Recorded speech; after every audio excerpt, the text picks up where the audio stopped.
All right, today we're gonna bring a water filtration system. This one has 4 different cycles, if you guys can see, 3 filters and one of the main ones. All right, now you gotta watch a menu of when to actually reset them, and also it not only tells you, it tells you here too when you actually gonna need it to reset them. Now we got the lines in here, we got the drain, we got the water in, water out. And then we also have all the essential tools that you're going to require for the plumbing. All right. Now make sure before you prior to this that you have the drainage part ready. Everything matches your piping, because some of the functions might be a little bit different sizes. So just make sure prior to that. And then don't put high pressure pumps hose. All right. They have to go with these compression. All right, make sure you're aware of that. Don't just put any line, they have to be compression. Now here are the actual system, if you guys can see in the back. I'm gonna show you guys. Here's the actual setup. Here's the faucet input, and this is going to tell you when it's going to need the filters reset. Also it tells you information about the water clearance, and then the drain power, and then you got the pure water, and then you have the input water and the pure water. So like I said, so you have a lock mechanism. They give you a lock to unlock the filters too. This is important, right? Once you unlock the filters, you're replaceable. When the system tells you which filter to replace, you can go in here, and of course they do sell these online, and they have different lettering so you can know which filter is what. All right, so today you are going to require power underneath your sink. Make sure you have a splitter with your drain. All right, so you can use this and your garbage disposal at the same time, and then you're going to have all the piping set up. All right, so we're going to put this together and see how it works. All right, I forgot to tell you a very important thing. This is to hang your actual system underneath the sink. Make sure you have clearance for it, and it has 2 hooks on there and plenty of areas so you could actually connect it. Let me show you the back of the system. Here's the actual system where you hang it. You guys can see that perfect match.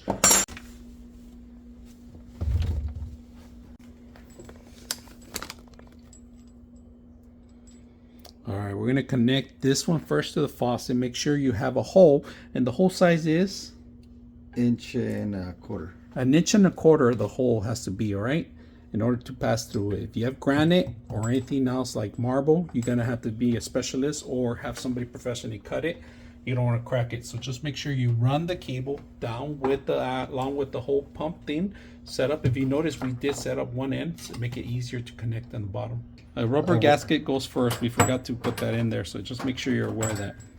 With the gasket, it has to be facing up because it has to go in the actual system itself so it could grab on. So just make sure you're aware of that. All right. All right. Let me help you here.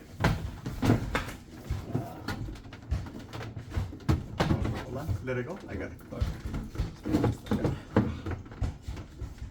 All right, so we're done with the setup right now. We put the power right over it. It's hanging on this thing.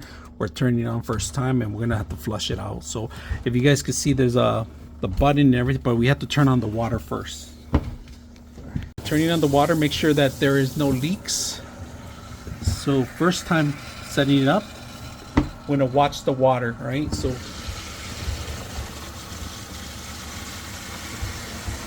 let it go through the cycle.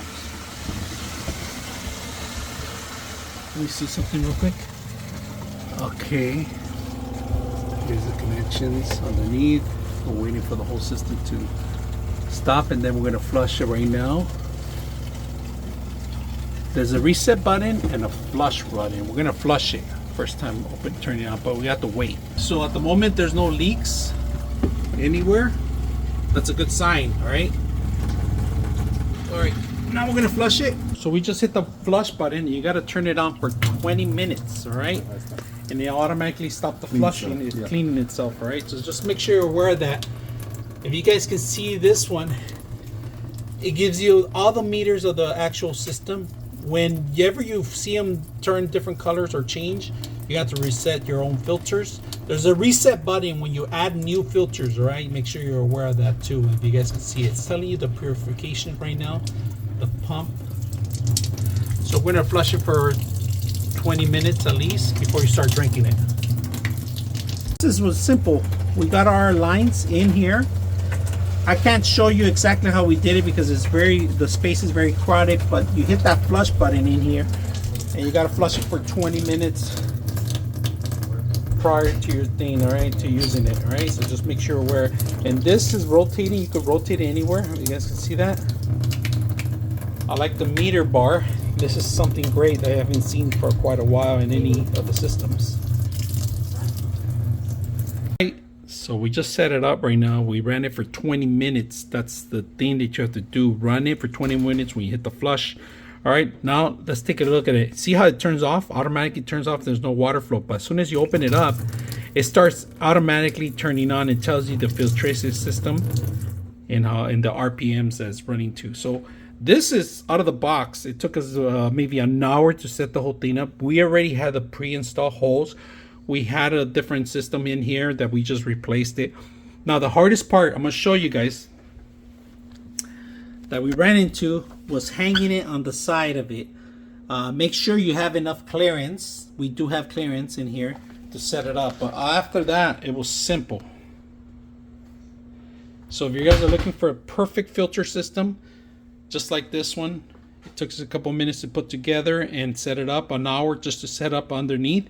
The plumbing was the easiest part, but overall everything was included. I hope you guys enjoy the video.